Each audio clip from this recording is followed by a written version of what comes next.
Benvinguts a un nou vídeo de Toqueu la Història.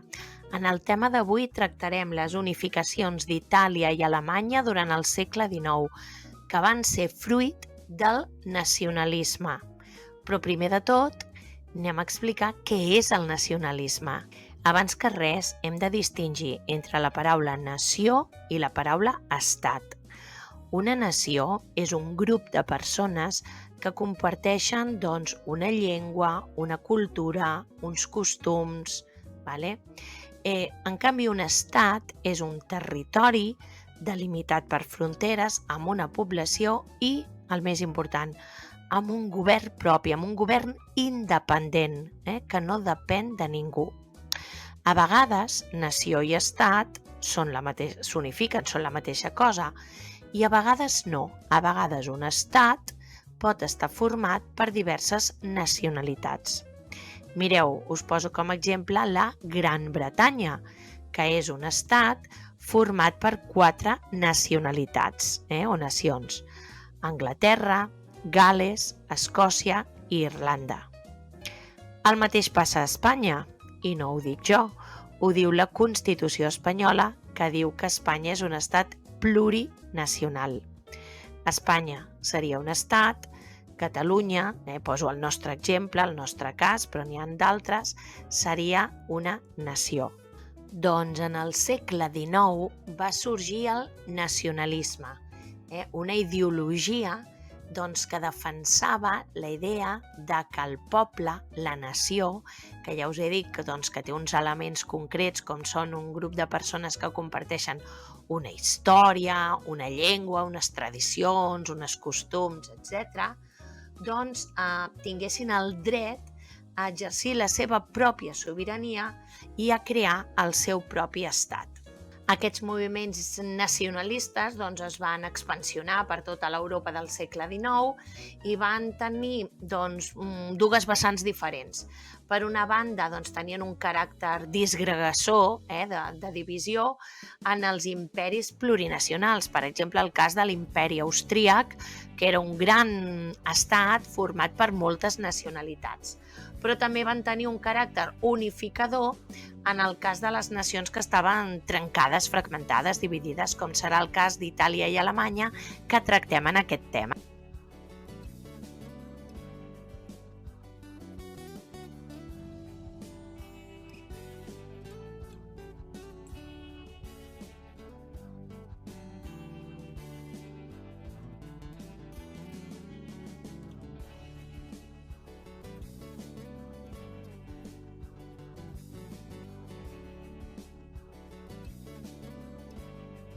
L'any 1815, durant el Congrés de Viena, Itàlia va quedar dividida en 8 estats diferents. Mireu, al nord teníem el regne de Llombardo-Vèneto, que havia estat annexionat per l'imperi austríac. Tenim el regne de Piemont-Cerdanya, que havia estat ocupat pels francesos durant la Revolució. I aquest regne concretament tenia una important indústria, una burgesia molt liberal i una monarquia de la dinastia dels Savoia, que havia iniciat aquesta dinastia precisament aquest desmantellament de l'antic règim. Bé, al centre d'Itàlia hi havia 4 petits ducats que eren independents: Parma, Mòdena, Lucca i Toscana, que també eren satèl·lits de l'imperi austríac. I al sud trobem el regne de Nàpols, o de les 2 Sicílies, que estaven en mans dels Borbons i que tenien una monarquia absolutista. Però no oblidem els estats pontificis, que estaven governats pel Papa de Roma i que eren totalment contraris a les idees del liberalisme. Mireu, durant les invasions napoleòniques, al nord d'Itàlia van arribar les idees del liberalisme i també del nacionalisme i va anar creixent aquest sentiment nacionalista entre la burgesia liberal i patriòtica. Però va ser sobretot durant la Restauració que aquest sentiment, aquesta idea, va anar prenent força i forma, sobretot fonamentada o al voltant de la llengua italiana, Cap a l'any 1830 va començar a prendre forma la necessitat de crear un moviment nacional a Itàlia que creés un estat italià unificat i independent.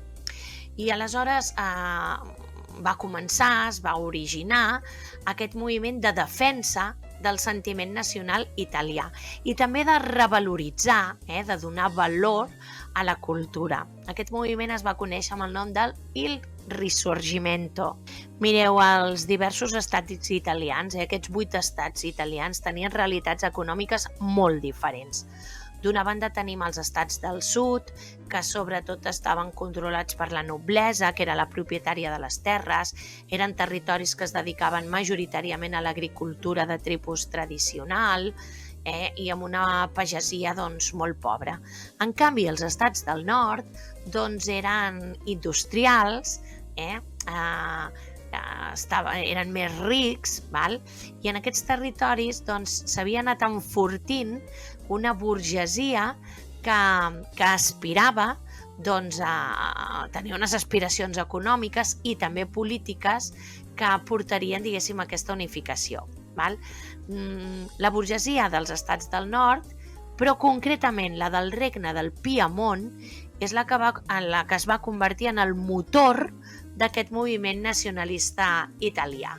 La unificació d'Itàlia va tenir un procés militar, o sigui que va ser el resultat de diverses guerres que no explicarem concretament en aquest tema, en aquest vídeo.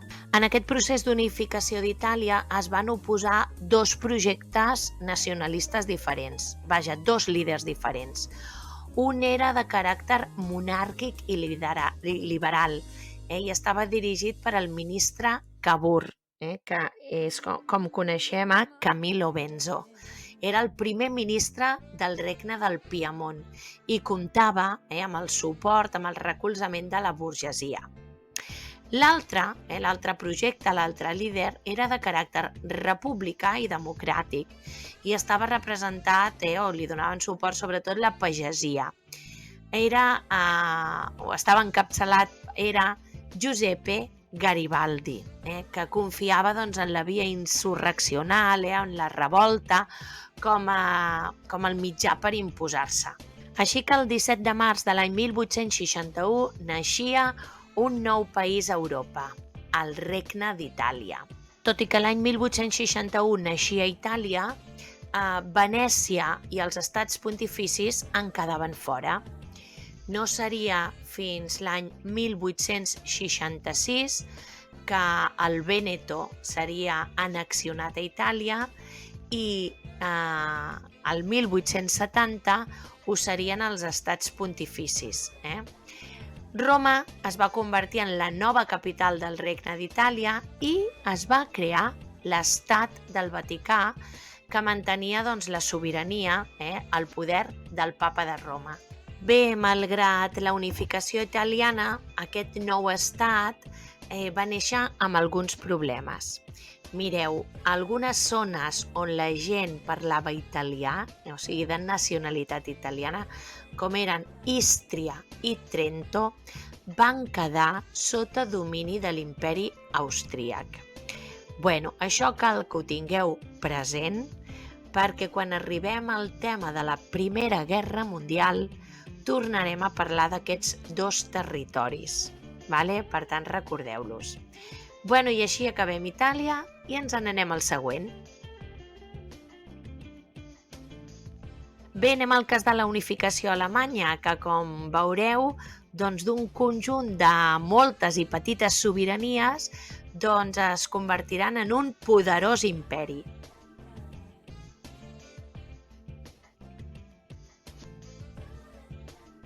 Alemanya, igual que Itàlia, també era una nació multiestatal.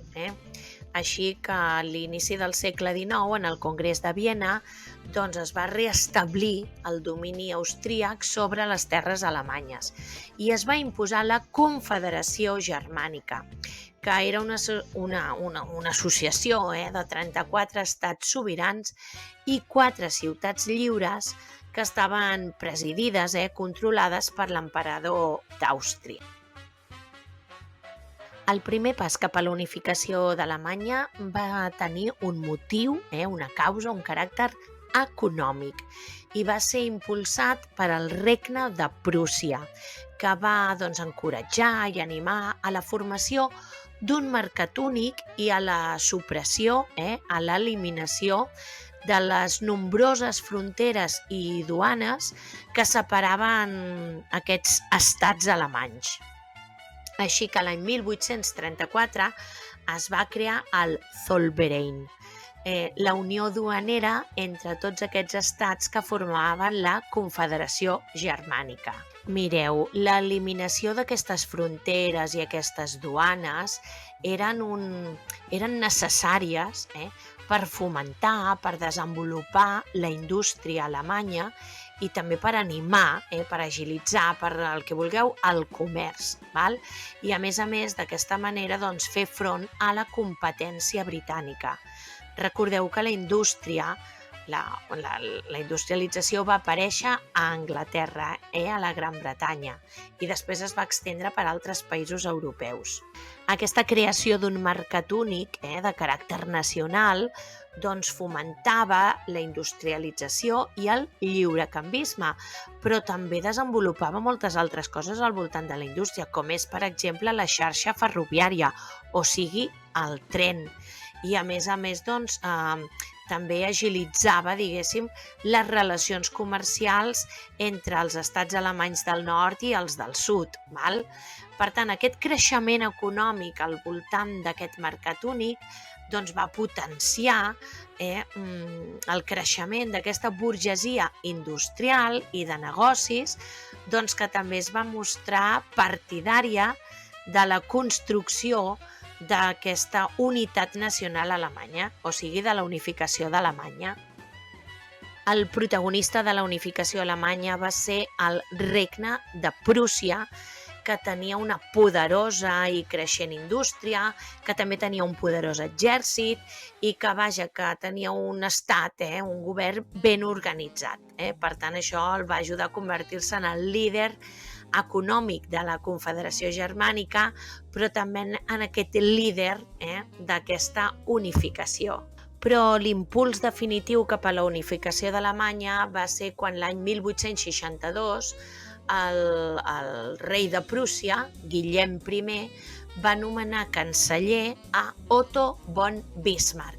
Era un militar de caràcter antidemocràtic i creia que la unitat alemanya havia de ser no el resultat de decisions i tal, sinó el resultat d'utilitzar la força, o sigui, de la lluita, de la guerra.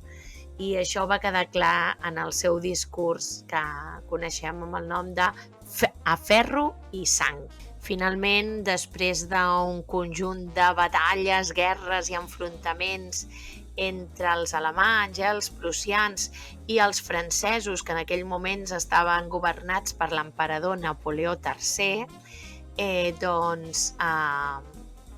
i d'aquest enfrontament, Otto von Bismarck va aconseguir l'annexió de les províncies franceses d'Alsàcia i Lorena a Alemanya. Finalment, l'any 1871 es va crear el Segon Reich, o Reich, jo no sé parlar en alemany, el Segon Reich alemany, o sigui, el Segon Imperi alemany, sota la corona de Guillem I de Prússia, ara Kaiser, emperador d'Alemanya. Com a data curiosa us diré que el Kaiser Guillem I va triar com a escenari per la seva coronació la galeria dels miralls del Palau de Versalles. Recordeu aquell magnífic palau que va fer construir Lluís XIV de França, el rei Sol. La data triada va ser el 18 de gener de l'any 1871. Aquest Segon Reich alemany va perdurar fins l'any 1918, quan els alemanys van ser derrotats a la Primera Guerra Mundial. I aleshores Kaiser alemany, que era Guillem II, va haver d'abdicar. I Alemanya es va convertir en la fràgil República de Weimar fins a l'arribada d'Adolf Hitler que va tornar a instaurar a Alemanya el nom de el Tercer Reich, el Tercer Imperi. Bé, fins aquí aquest tema. Espero haver-vos ajudat i us espero en el següent. Vinga, gràcies!